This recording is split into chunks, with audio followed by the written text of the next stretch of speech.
It's not often that I feel like I've uncovered a hidden gem, but one trip through the Mountain State has me wondering why this place hasn't garnered more attention. Along winding country roads, West Virginia captivates, not only in its striking beauty, but in its unrelenting hospitality and surprisingly untouristed sights. I don't want to say this is a top 10 list of must-do things in West Virginia because that might be a little presumptuous considering I've only visited the state once, but this is a list of things we thoroughly enjoyed on our trip, and I think that can be just as valuable. So let's jump into it.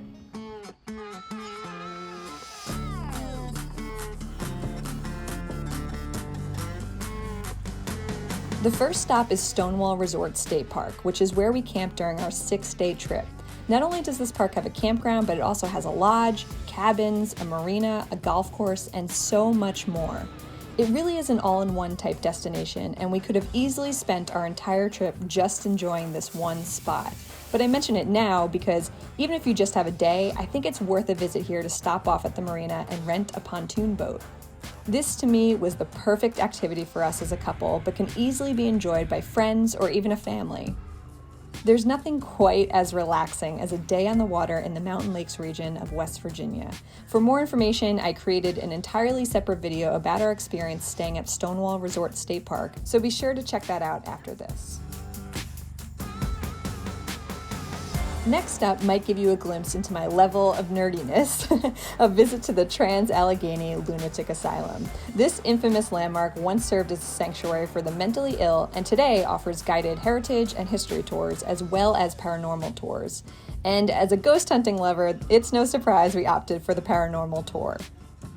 While we were asked to not film, still photography was encouraged as we were guided to the asylum's quote-unquote paranormal hotspots. We were lucky enough to be the only ones on the tour, so our guide allowed us some time to investigate and really explore the building uninterrupted.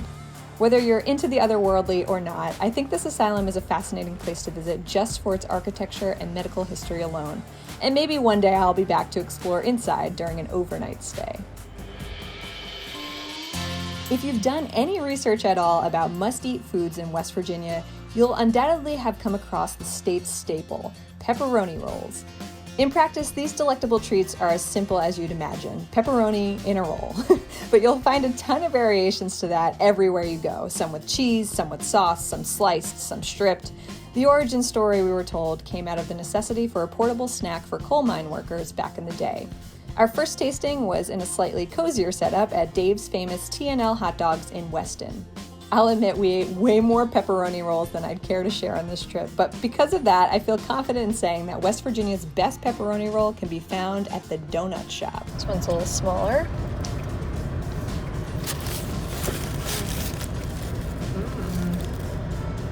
Oh, it's chopped. Chopped with cheese. And while we were there, we obviously had to bring back a few donuts for the campsite. This is our blueberry cake donut.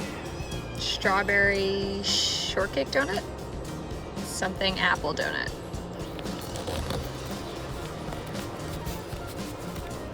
Apples. Ooh. Oh my god, what bird is it? Oh my god, look, it's right there. Oh, it's a red robin. Get it.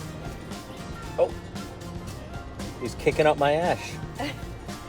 Oh, he's on your bike. If you're finding yourself worried about our calorie count, you can rest assured that we got plenty of exercise on this trip.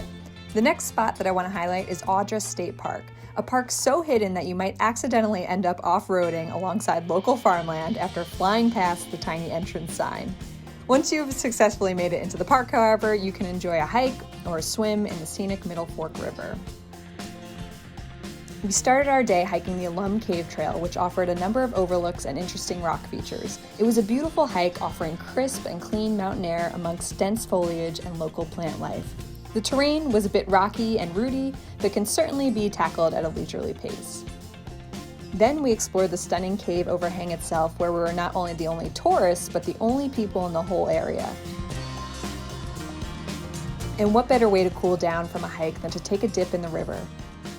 Audra State Park felt like a local secret that we were lucky enough to explore. If the idea of a cave had you intrigued, my next recommended stop is Seneca Caverns, a relatively nondescript site offering educational tours through the cave system. Remember learning about stalactites and stalagmites in school? Well, this is your opportunity to see those formations among many others in person. This informative tour was an easy walk and friendly to the whole family. I'll mention that there is another cave up the road called Smoke Caverns, which claims to be not only world famous, but also home to West Virginia's largest gift shop. So just know that you have some options to choose from. Whether you visit a cavern or not, I highly recommend a drive through this area alone, the Monongahela National Forest. I think I pronounced that correctly, but forgive me if I am wrong.